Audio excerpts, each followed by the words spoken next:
नमस्कार दोस्तों, हम फिर से लेकर आ चुके हैं आप लोगों के लिए सुबह की सभी ताज़ा और बड़ी खबरें।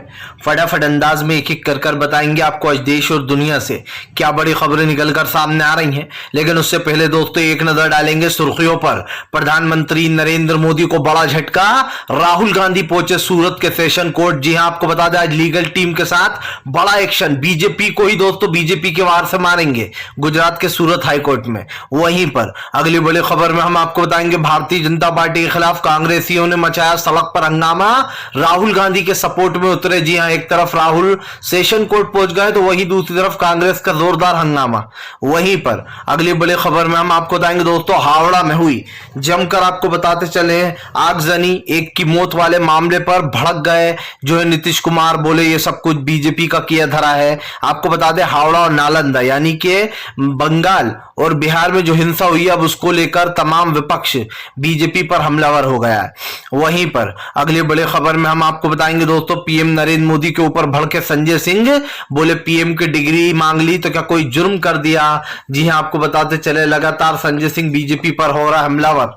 वहीं पर अगली बड़ी खबर में हम आपको बताएंगे दोस्तों बिहार हिंसा पर तेजस्वी भड़के, बोले बाहर के लोगों को लाकर कराई जाती है हिंसा, बिहार में सब कुछ ठीक है, कंट्रोल में।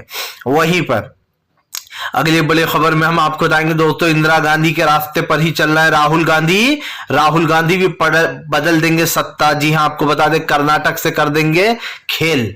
वहीं पर अगली बड़ी खबर में हम आपको बताएंगे दोस्तों दरअसल आपको बताते चले सावरकर की गौरव यात्रा में शिंदे बोले सावरकर के बारे में एक शब्द नहीं करेंगे बर्दाश्त, तो संजय रावत ने दिया मुंहतोड़ जवाब, बोले दाढ़ी कटवा दो।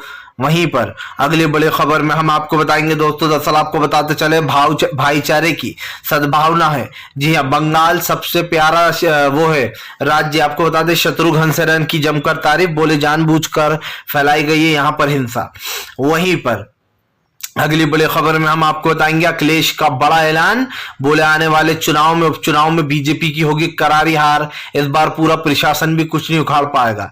तो सारी खबरें फटाफट अंदाज में देंगे, एक एक कर देंगे। फिलहाल खैर चलिए बढ़ते हैं सबसे पहली और सबसे बड़ी खबर की ओर। दरअसल दोस्तों राहुल गांधी ने पीएम नरेंद्र मोदी के ऊपर उन्हीं के ऊपर वार कर दिया है। एक तरफ सड़कों पर कांग्रेस उतरी हुई है तो दूसरी तरफ दोस्तों पीएम के वार से पीएम को ही चोट देने की फिराक में राहुल गांधी। सब जानते हैं दोस्तों कि जो राहुल गांधी ने बयान दिया था वो बयान कर्नाटक में दिया था, लेकिन दोस्तों एफआईआर होती है गुजरात में दर्ज और कोर्ट पहुंचता है सूरत में। अब आपको बता दोस्तों आज राहुल गांधी सेशन कोर्ट पहुंचने वाले हैं और सेशन कोर्ट में आज राहुल गांधी अपील करेंगे, चुनौती देंगे जो उनको 2 साल की सजा दी गई है। आपको बताते चले दोस्तों जानबूझकर राहुल गांधी ने सूरत का सेशन कोर्ट चुना। वो चाहते तो हाई कोर्ट जा सकते थे, डायरेक्ट सुप्रीम कोर्ट भी जा सकते थे, लेकिन उन्होंने ऐसा नहीं किया। जानबूझकर दोस्तों राहुल गांधी सूरत के हाई कोर्ट पहुंचे और सेशन कोर्ट पहुंचे ताकि दोस्तों उनको ये देखना है कि बीजेपी यहां क्या करती है, अब यहां से क्या फैसला आता है। आपको बता दें दोस्तों मोदी के यानी कि बीजेपी शासित राज्य में जाकर ही बीजेपी को चुनौती देना चाहते हैं राहुल गांधी ने दोस्तों बड़ी चालाकी से सूरत के सेशन कोर्ट में आज जो है अपील करने के बारे में सोचा है। बीजेपी बड़े परेशान थी, बीजेपी सोच रही थी कि आखिरकार राहुल गांधी अब तक अपील क्यों नहीं कर रहा है।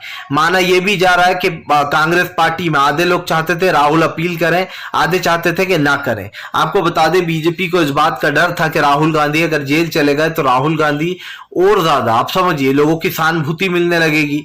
लेकिन दोस्तों राहुल गांधी का कुछ और ही प्लान है। राहुल को पता है कि बीजेपी उन्हें जेल भेजने की पूरी फिराक में है। राहुल दोस्तों जेल जाने से कभी डरते नहीं है, क्योंकि आपने एक चीज नोटिस की होगी, जैसे ही ये मामला दर्ज हुआ उसके बाद सुशील मोदी ने भी सेम केस बिहार में दर्ज करा दिया पटना में राहुल के ऊपर, और सुशील मोदी ने कहा है कि पीएम मोदी ने सरनेम का अपमान किया है, जबकि राहुल ने ऐसा कुछ नहीं किया है। वहीं पर आरएसएस ने भी एक मुकदमा दर्ज कराया राहुल गांधी के ऊपर। आप देखिए दोस्तों सारे चोर वो जो नरेंद्र मोदी कह रहे थे ना, सारे भ्रष्टाचारी एक ही मंच पर आ गए। असली भ्रष्टाचार ये है दोस्तों बीजेपी आरएसएस। चलिए बढ़ते हैं एक और अगली बिग ब्रेकिंग की तरफ बता दोस्तों, राहुल गांधी के समर्थन में सड़क से संसद तक हंगामा। जी हां, आपको बता दें आज राहुल गांधी पहुंचे कोर्ट तो कांग्रेस उतरी सड़कों पर। दरअसल आपको बताते चले राहुल गांधी के समर्थन में कांग्रेस सड़कों पर उतर गई है। एक तरफ कांग्रेस का सत्याग्रह चल रहा है तो वहीं दूसरी तरफ राहुल गांधी को सपोर्ट करते हुए तमाम कांग्रेस के नेता जो है दोस्तों वो राहुल को सपोर्ट कर रहा है। आपको बता दें आज राहुल गांधी जो है वहां के सूरत के सेशन कोर्ट पहुंचे, क्योंकि आपको बता दें सूरत के ही कोर्ट निचली अदालत ने राहुल गांधी की जो सजा थी 2 साल की, उस निचली अदालत ने सुनाई थी। अब राहुल गांधी सजा को लेकर सेशन कोर्ट पहुंच गए। सेशन कोर्ट से दोस्तों जाहिर सी बात है राहुल गांधी को रिलीफ मिलेगा। उसके बाद हाई कोर्ट भी है, सुप्रीम कोर्ट भी है। राहुल चाहते तो डायरेक्ट वहां जाते, लेकिन वहां न जाकर वो वहां गए। आपको बता दें आज सड़कों पर सुबह से ही कांग्रेस दिखाई दे रही है। कांग्रेस ने ऐलान कर दिया कि वो राहुल गांधी के पूरे समर्थन में रहेगी और जब तक रहेगी जब तक कि मोदी सरकार को सबक न सिखा दे। मल्लिकार्जुन खड़गे ने बीजेपी के ऊपर हमला बोलते हुए कहा कि राहुल सत्य की लड़ाई में लड़ने के लिए भी तैयार हैं और उनके परिवार से कई लोग शहीद भी हुए। आप भी जानते हैं दोस्तों, दादी इंदिरा गांधी, पिता राजीव गांधी, दोनों ने अपनी शहादत दे दी थी देश के लिए। तो ये कहना गलत नहीं होगा दोस्तों कि राहुल गांधी के खून में जो है यहाँ पर डर नाम का कोई वो नहीं है। और आप भी जानते हैं कि राहुल गांधी का ही एक ऐसा खानदान है जिसने देश के लिए कई बलिदान दिए हैं। ना ही बीजेपी से कभी किसी ने कोई बलिदान दिया, ना किसी बीजेपी वाले के साथ ऐसा हुआ। लेकिन उसके बाद भी दोस्तों आज जिस तरीके से कांग्रेस सड़कों पर है, सत्याग्रह कर रही है, सिर्फ इसलिए कि राहुल गांधी की जो सदस्यता है जिसको रद्द किया गया दोस्तों बिना किसी मोटिव के थी। और मुझे एक चीज समझ में जरूर आती है दोस्तों कि राहुल गांधी ही नहीं, बीजेपी हर उस इंसान की आवाज को दबा देना चाहती है जो कहीं ना कहीं सरकार के ऊपर हमलावर है।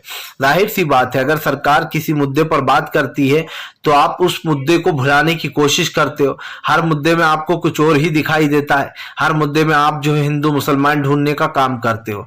लेकिन यहाँ पर राहुल गांधी ने दोस्तों कहीं ना कहीं देश के लिए जो एक जंग छेड़ रखी है वो काम आएगी। सबसे बड़ी बात यह है कि आज कांग्रेस सड़कों पर है, मल्लिकार्जुन खड़गे बड़े नेता जो है वो राहुल के सपोर्ट में है। और सबसे बड़ी बात यह भी है कि बीजेपी की जो तमाम गलतियां हैं वो लोगों के सामने आ रही हैं। चलिए बढ़ते हैं एक और अगली बिग ब्रेकिंग की तरफ। बता दोस्तों अगली जो बड़ी खबर निकल कर आ रही है, आपको बता दोस्तों हावड़ा में हुई हिंसा को लेकर ममता बनर्जी लगातार भाजपा पर हमलावर, बोले जिन्होंने फैलाए दंगे वो लोगों को बहका रहे हैं। आपको बताते चले दोस्तों ममता बनर्जी ने बड़ा आरोप लगा दिया, बीजेपी ममता बनर्जी पर हमलावर है तो ममता बनर्जी ने बीजेपी को पलटवार दिया है। आपको बता दें ममता बनर्जी का कहना है कि बाहर से लोगों को लाकर ये हिंसा फैलाई गई है और बाहर से लोगों को लाकर अशांति का माहौल बनाया गया। आपको बताते चले दोस्तों दरअसल रामनवमी के दिन बंगाल में हिंसा भड़क गई थी और बताया जा रहा था कि ये हावड़ा में ये हिंसा भड़की और इसमें कई लोग घायल भी हुए। आपको बता दें जानबूझकर बीजेपी इसको हिंदू और मुस्लिम एंगल देना चाह रही थी और इस चीज को दोस्तों हिंदू मुस्लिम एंगल के सांचे में ढालना चाह रही थी, जबकि ममता बनर्जी ने साफ कहा कि यहाँ पर कोई हिंदू मुस्लिम वाला एंगल था ही नहीं। अब बीजेपी के नेता जानबूझ के बंगाल को अशांत करना चाह रहा है।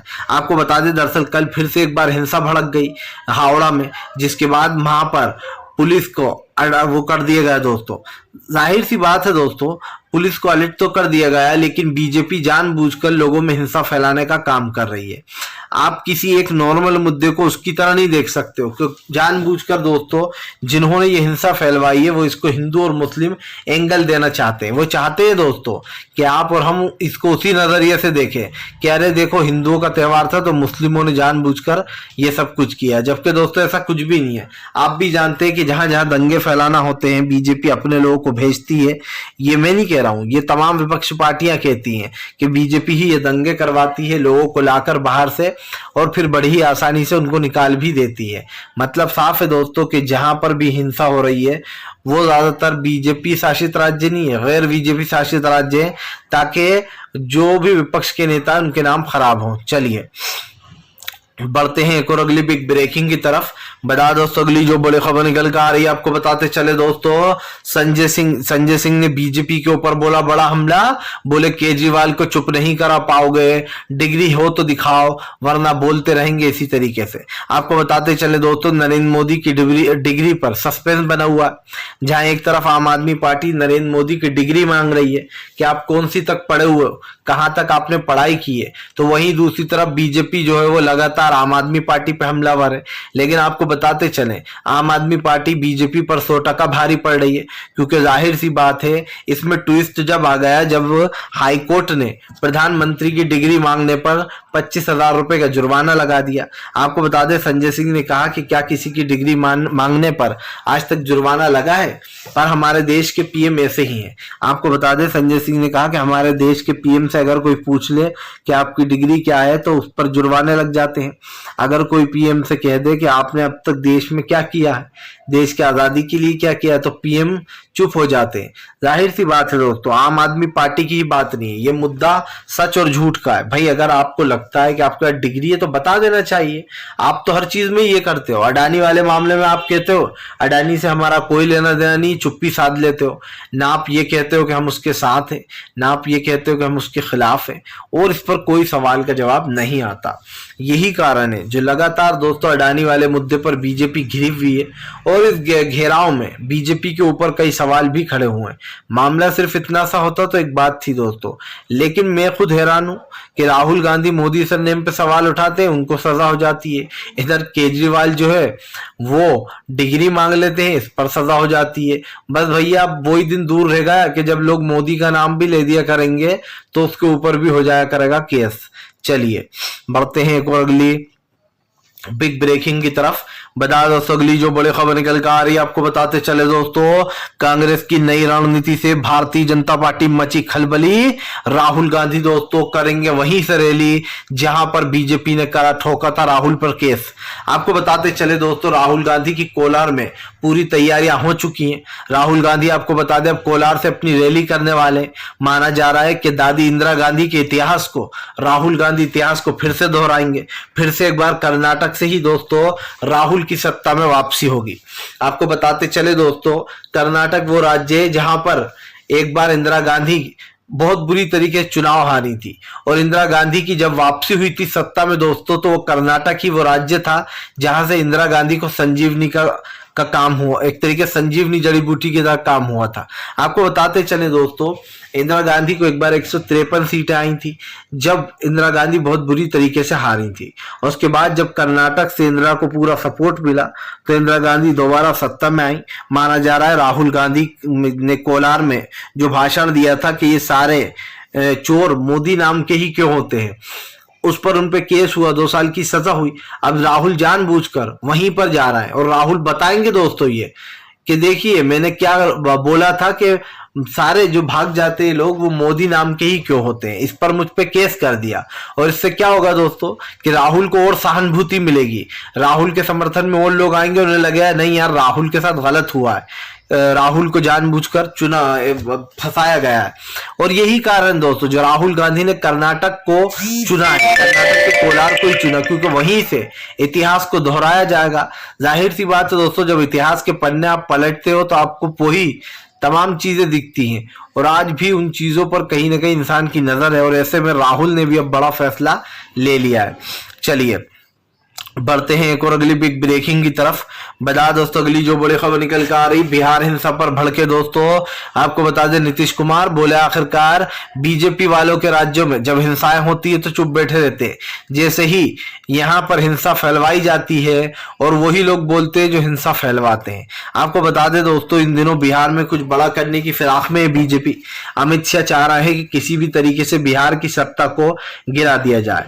दोस्तों मैंने पहले भी बताया था और फिर बता देता हूं, बिहार की सत्ता को 2024 से पहले बीजेपी गिराने की पूरी कोशिश करेगी। मसलन दोस्तों बीजेपी अच्छे से जानती है कि उत्तर प्रदेश के बाद अगर कोई सबसे बड़ा राज्य है जहां पर सबसे ज्यादा एमपी चुनकर जाते हैं तो वो बिहार है। आप भी जानते हैं दोस्तों कि बिहार और उत्तर प्रदेश ये 2 राज्य ऐसे हैं जहां पर सबसे ज्यादा संख्या है। ऐसे में दोस्तों मैंने पहले भी कहा है और फिर कहूंगा, भारतीय जनता पार्टी बड़ी ही चालाकी से इन मुद्दों को जो यहाँ पर छुपाने का काम कर रही है। वो चाहती है कि वो बिहार की सरकार किसी भी तरीके से गिरा दे। आपको बता दें तेजस्वी और नीतीश दोनों ने कहा है कि बिहार में जब भी कुछ ऐसा होता है, आज तक तो हुआ नहीं, अचानक से ये लोगों ने करवाया गया है। आपको बता दें दोस्तों वहां पर साफ कहा गया है नालंदा में कि अगर किसी ने भी फर्जी वीडियो जारी करने की कोशिश की या फिर झूठ फैलाने की कोशिश की तो उसके ऊपर सख्त से सख्त कार्रवाई होगी। आपको पता हो दोस्तों, नालंदा में फिर से एक बार गोली चलने की घटना आई। यहां तक कि दोस्तों दरगाह को भी जला दिया गया। वहाँ बिहार शरीफ में ये घटना हुई है, वहां पर भी वो लगा दी गई है रोक। लेकिन बात वही दोस्तों कि हर जगह वहीं उन्हीं राज्यों में ऐसा क्यों हुआ जहां बीजेपी शासित राज्य नहीं है, जो जानबूझ के ये हुआ है। और ये सब कुछ सोची समझी रणनीति के तहत हुआ है। नीतीश कुमार ने साफ कहा कि इस पर हमारी नजर बनी हुई है। चलिए बढ़ते हैं एक और अगली बिग ब्रेकिंग की तरफ।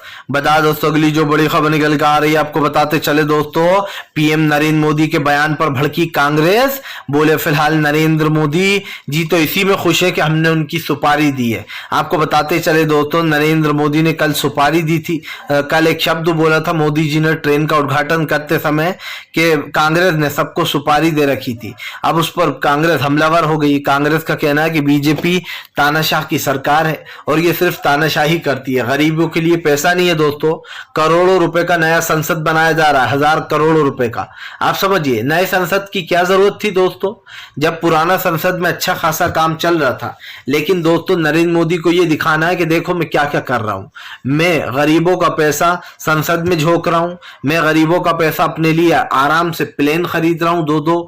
यही पैसा दोस्तों गरीबों के काम आ सकता था। सबसे बड़ी बात यह है कि पीएम नरेंद्र मोदी कहते हैं सबका साथ और सबका विकास। लेकिन दोस्तों सबका साथ कहां है और सबका विकास कहां है, यह सबसे बड़ा सवाल है। आप तो सिर्फ अपना ही विकास करे जा रहा हो और बीजेपी के नेता का विकास करे जा रहा हो।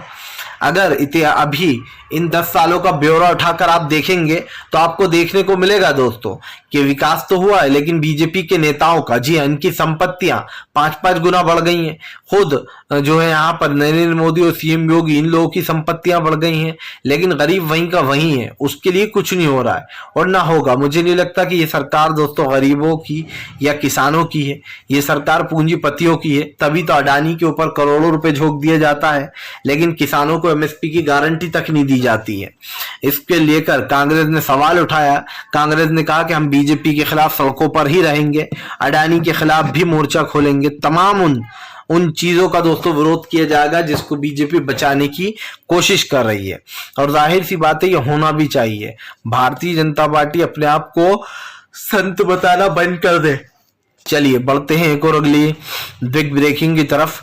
बता दोस्तों अगली जो बड़ी खबर निकल कर आ रही है, अखिलेश यादव का बड़ा ऐलान। बोले इस बार प्रशासन की पूरी ताकत लगा देगी बीजेपी, तब भी वो जीत नहीं पाएगी। आपको बताते चले दोस्तों, अब जो है यहाँ पर उत्तर प्रदेश में उपचुनाव आ गए हैं और उपचुनाव में दोस्तों आजम खान के बेटे अब्दुल्ला आजम की सीट पर चुनाव है।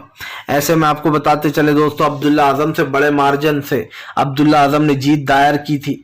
लेकिन दोस्तों इस बार जो यहाँ पर अब्दुल्ला की सीट खाली कर दी गई है। बात सिर्फ इतनी सी नहीं है दोस्तों कि अब्दुल्ला की सीट खाली हो गई है, बात यह भी है दोस्तों कि अब्दुल्ला आजम समेत पूरे आजम खान फैमिली को योगी ने इतना खतरनाक फंसाया है कि वो दोबारा चुनाव ही न लड़ पाए। और सबको दिख रहा है दोस्तों कि आजम खान बेचारे को फंसाया गया है। उनके ऊपर 101 से भी ज्यादा मुकदमे दर्ज कराए गए। उनको जानबूझकर एक हेट स्पीच वाले मामले में उनको भी राहुल की तरह सजा सुना दी गई, उनकी सदस्यता रद्द कर दी गई। ऐसे ही अब्दुल्ला आजम के साथ भी किया गया, उनको भी एक हेट स्पीच वाले मामले में सजा हुई और उनको तुरंत जो है अपनी विधायकी गंवाना पड़ी।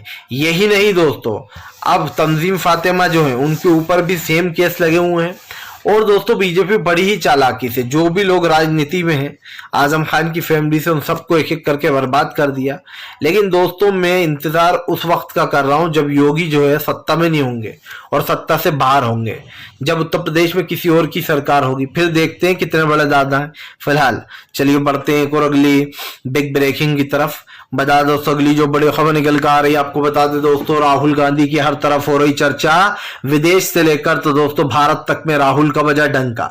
आपको बता दें दोस्तों, जो व्यक्ति 50वें नंबर पर था पॉपुलैरिटी रैंक में, इंडिया के मोस्ट पॉपुलर में, वो अचानक से दोस्तों 50 से डायरेक्ट 15 नंबर पर आ जाता है। आप समझिए कि राहुल गांधी की भारत जोड़ो यात्रा ने उनकी छवि को महज 3 महीनों में बदल डाला।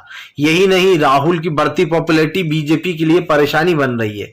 इसीलिए आपको बता दें, राहुल गांधी का सड़कों पर उतरना, जेल जाने से ना डरना, ये बीजेपी के लिए सबसे बड़ी चुनौती है दोस्तों। फिलहाल वीडियो अच्छा लगे तो इसको लाइक कीजिए, चैनल पर पहली बार आए सब्सक्राइब जरूर कीजिए ताकि ऐसे वीडियो मिलते